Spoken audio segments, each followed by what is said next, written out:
교회 여러분 안녕하세요. 2020년 8월 21일 금요일 매일 묵상입니다. 다 함께 새 찬송가 545장, 통일 찬송가 344장 1절과 2절을 찬양하겠습니다. 이 눈에 아무 증거 아니 배어도 믿음만을 가지고서 늘 걸으며 이 귀에 아무 소리 아니 들려도 하나님의 약속 위에 서리라. 걸어가세 믿음 위에 서서 나가세 의심 버리고 걸어가세 믿음 위에 서서 눈과 귀에 아무 증거 없어도 이 눈이 보기에는 어떠하든지 이미 얻은 증거대로 늘 믿으며 이 맘에 의심 없이 살아갈 때에 우리 소원 주 안에서 이루리. 걸어가세 믿음 위에 서서 나가세 의심 버리고 걸어가세 믿음 위에 서서 눈과 귀에 아무 증거 없어도. 아멘. 오늘 전교인 성경통독 27주차 누가복음 17장에서 20장을 읽으시는 날입니다. 오늘 매일 묵상에서 함께 묵상하는 하나님의 말씀은 누가복음 17장 17절에서 19절의 말씀입니다. 예수께서 대답하여 이르시되 10사람이 다 깨끗함을 받지 아니하였느냐? 그 9은 어디 있느냐? 이 이방인 외에는 하나님께 영광을 돌리러 돌아온 자가 없느냐 하시고 그에게 이르시되 일어나 가라, 내 믿음이 너를 구원하였느니라 하시더라. 아멘. 하나님의 말씀입니다. 오늘 우리가 함께 묵상하는 누가복음의 이야기는 누가복음에만 등장하는 말씀입니다. 오늘 본문에는 나병 환자가 등장합니다. 나병 환자, 요즘 말로는 한센인 병으로 불리는 질병으로 고통을 당하는 10명의 환자에 대한 이야기입니다.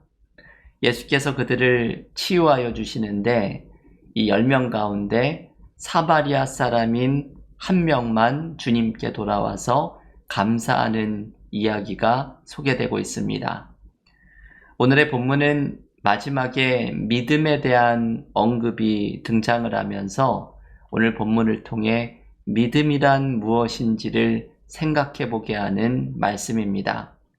오늘 예수님의 이 이야기 속에서 믿음에 대한 3가지의 모습을 함께 묵상하려고 합니다. 첫째, 믿음이란 약속을 믿고 기다리는 것임이 오늘 본문이 가르쳐 줍니다. 오늘 본문 누가복음 17장 13절과 14절은 이렇게 말합니다. 소리를 높여 이르되 예수 선생님이여 우리를 불쌍히 여기소서 하거늘 보시고 이르시되 가서 제사장들에게 너희 몸을 보이라 하셨더니 그들이 가다가 깨끗함을 받은지라. 나병 환자들은 예수님을 보고서 자신들을 불쌍히 여겨달라고 소리칩니다. 이들의 치유에 대한 요청을 듣고서 예수께서는 제사장들에게 가서 보이라고 말씀을 합니다. 이 말씀이 어떤 의미인지 좀 이해하기 어려우신 분도 있겠지만 레위기에 나오는 구약의 율법을 배경으로 한 것이죠. 이 당시에는 나병에서 치유를 받으면 제사장에게 가서 확인을 받게 되어 있습니다. 그러니까 예수께서 제사장에게 가라 라는 이 말씀은 너희의 병이 나을 것이라는 약속을 주신 것입니다. 저는 한번 상상을 해보았습니다.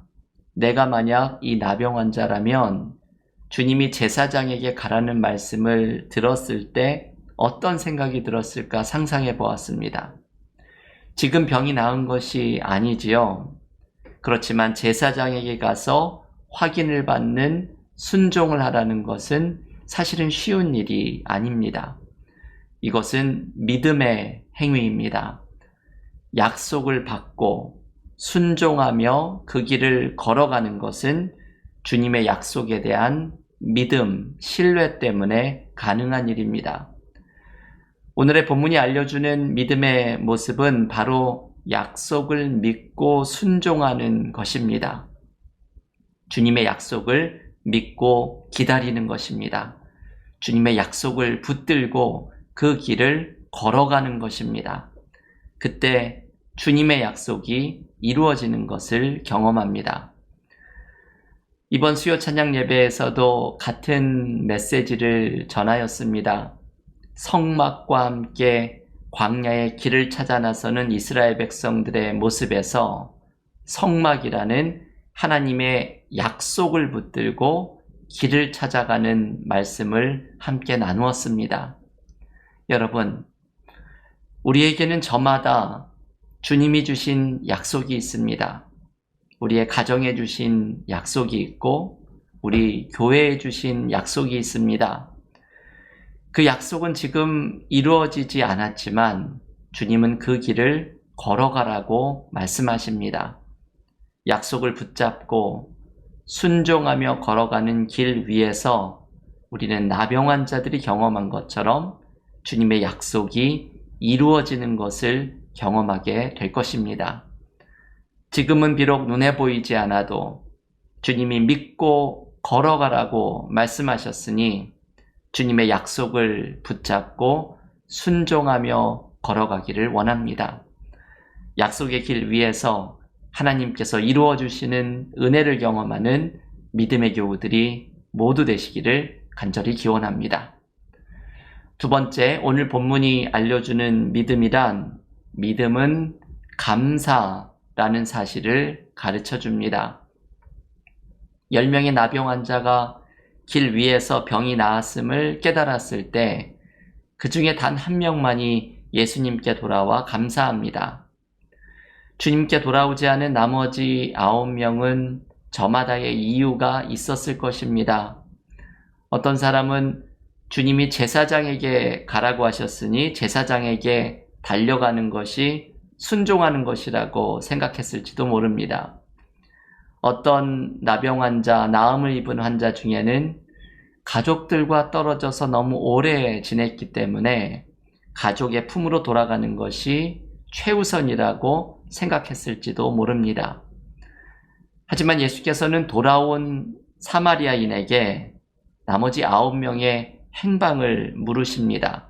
오늘 본문 누가복음 17장 17절의 말씀입니다.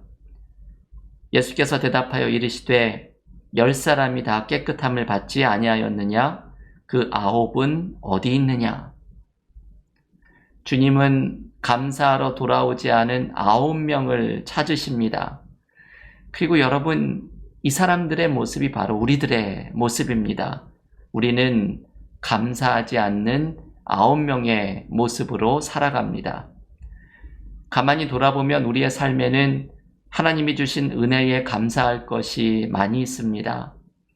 우리의 기도에 응답하셨고, 우리를 불쌍히 여겨주셨고, 우리의 삶의 문제마다 하나님의 사랑과 긍휼을 베풀어 주신 은혜를 우리는 많이 경험하였습니다. 내가 지금도 길 위에서 달려가고 있느라 눈치채지 못하지만 하나님의 약속이 어느덧 내 삶에 이루어져 있는 것을 발견할 때가 있습니다. 요즘 코로나 시대의 어려움 속에서도 우리에게 감사의 제목들, 하나님이 베푸신 은혜들이 숨어 있습니다. 우리는 하나님이 주신 은혜를 발견하지 못하고 감사하지 않는 9명의 환자들과 같은 사람들입니다. 제가 가끔 소개를 해드렸던 가나안 농군학교의 장로님의 이야기를 기억하시죠? 어떤 사람이 이분에게 찾아와서 장로님 행복하십니까? 라고 물었더니 이분은 이렇게 대답을 했다고 하지요. 행복하냐고요? 아니요, 감사합니다. 이것이 아주 심오한 대답입니다. 우리는 행복하게 살고 싶어 하고 행복에 집착하듯이 관심을 가지지만 사실 삶을 돌아보면 감사한 것뿐입니다. 그리고 감사를 발견하는 사람이 행복해지게 됩니다. 내 삶에 하나님의 은혜가 가득하다는 것을 미처 발견하지 못하다가 하나님의 은혜로 내가 살아가는 사람이라는 것을 깨닫게 되면 행복해집니다. 그래서 어떤 사람이 이렇게 말했습니다. 믿음은 청원이 아니라 감사입니다. 여러분 깊이 생각해 볼 만한 말씀입니다. 믿음은 하나님께 무엇을 달라고 말하는 것만이 아니라 하나님이 나에게 주실 은혜를 신뢰하는 감사입니다. 우리의 삶에서 내가 미처 발견하고 있지 못한 하나님의 은혜가 무엇인지 발견하며 감사하는 믿음의 삶이 되기를 원합니다. 이 코로나 시대에 지금도 내 삶에 하나님의 은혜가 함께하고 있음을 발견하고 감사하는 것, 이것이 바로 믿음의 삶의 모습입니다. 마지막 세 번째로 본문이 보여주는 믿음의 모습은 19절에 등장을 합니다. 예수께서는 감사하러 돌아온 사마리아인에게 이렇게 말씀하시죠. 누가복음 17장 19절 함께 읽겠습니다.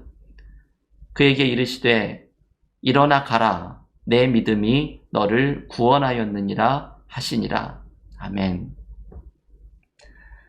여러분, 주님의 이 말씀이 조금은 아리송합니다.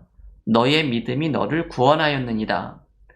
이 말은 감사하지 않은 나머지 9명의 병을 취소시킨다는 의미는 아닐 것입니다. 주님은 그렇게 째째한 분은 아닐 것입니다. 이 말, 너의 믿음이 너를 구원하였다는 것은 이 사람만 병이 나았다는 그런 의미는 아닙니다. 이 말은 감사가 이 사람으로 하여금 더 깊은 믿음으로 이끌어 주었음을 알려주는 말씀입니다.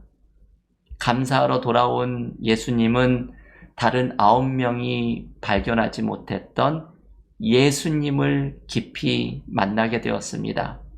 이 사람은 감사를 통해 삶에서 함께 하시는 하나님의 은혜를 더욱더 발견하게 되었습니다.